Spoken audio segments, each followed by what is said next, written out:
know, Volvos may be built to outlast their owners, but even they eventually come to the end of their useful life.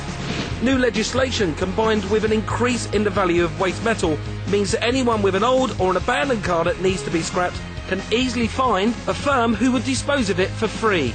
We decided to check out what happens after you've made that call.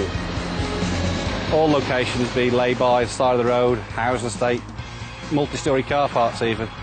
We go around the vehicle, check the vehicles, what we've been instructed to collect. We have a quick overview of what's inside it, make sure we're happy with everything. On a collect and destroy instruction, the vehicle is brought in and basically there's no way back for that vehicle. You're not going to see the vehicle on the road again, the owner's not going to have the vehicle back. But is there an environmentally friendly end in sight? Well, there is. The good news is that car dismantling has gone green, and Mark and John Schofield have been champions of the cause for quite a while. Well, a lot of people think recycling's a new thing because of the green issues now. You see it on TV all the time, but you know, we've been recycling for 35 years here. You know, we don't like to see the waste, and if we can make good use of you know, parts from cars, that's what we want to do. Thousands of cars are scrapped every year, and a considerable number of them end up here at Car Transplants in Cheshire. So, how do they give your old motor a greener send-off to that big scrapyard in the sky?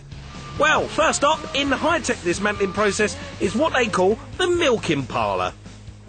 We do the air conditioning first because it does take quite a long time. Next thing I'm going to do is pressurise the braking system to recover the brake fluid.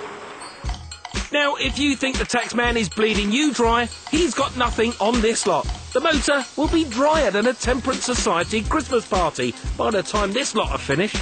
Obviously fuel, brake fluid, power steering fluid, coolant and windscreen washer fluid all comes out. Oil filters come off, car batteries and tyres. This has already had the tyres removed to get it up here.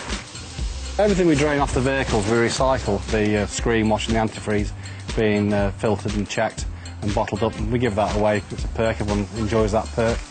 And also the fuel's filtered and we use that in plants around the yard. It's a good thing for the environment compared with what it was perhaps 10 or 15 years ago. Obviously we're getting all the bad stuff out of the vehicles, all the contaminants and everything, so when it does get crushed it's just pure metal, that's it. And anything that can't be reused but can be recycled gets taken off, even down to the lead weights used to balance the wheels. We get a lot of wood in vehicles, linings for lorries, you know, vans, boards on lorries, general wood waste in vehicles, and we use all that wood now to heat the workshops in the winter. We try and use everything that comes in through the gates as an end product. And another bright idea these two are championing is also a first for UK motorists, and could make a huge difference to your carbon footprint. Along with a major insurance company, they're about to launch a green motorist policy, and this is how it will work. If you needed to make a claim under your green policy, you would be offered one of these recycled parts. It'll cut down on manufacturing, packaging, freighting, and you'll be doing your bit for the environment.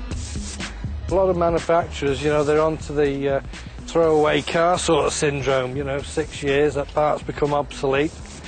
You know, just because a car wants a door replacing, we can supply the door and keep that car on the road for longer. It's recycling in its purest form. The policy would also be cheaper and parts less expensive. It's what they call in PR a win-win situation. Now, only non-safety critical parts will be offered under the scheme, so you won't be seeing any of these recycled. And when it comes to recycling, we could learn a thing or two from our European neighbours. We're sending cars and parts overseas. Eastern Europe now is a big market for us. Another regular shipments of tyres to Poland and Eastern Bloc. You know, somebody somewhere has got a use for it somewhere in the world.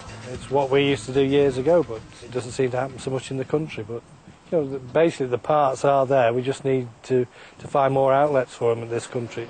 So there's a challenge. If we want to be greener motorists, then the ball's in our court. When your policy's up for renewal, maybe it's time to take a leaf out of John and Mark's book and ask your insurer if they're offering a greener alternative. Recycling is very much in the blood. You know, we've been in business for 35 years, and you know, you don't have to be told to recycle your cans and bottles at home. You know, you tend to do it anyway. It's naturally in your blood. We like the challenge. Both of us like the challenge. Every day's interesting. We don't know what's going to be from day to day. You know, as they say around here, make a silk purse out of a sow's ear, you know, and that's what we have to do every day.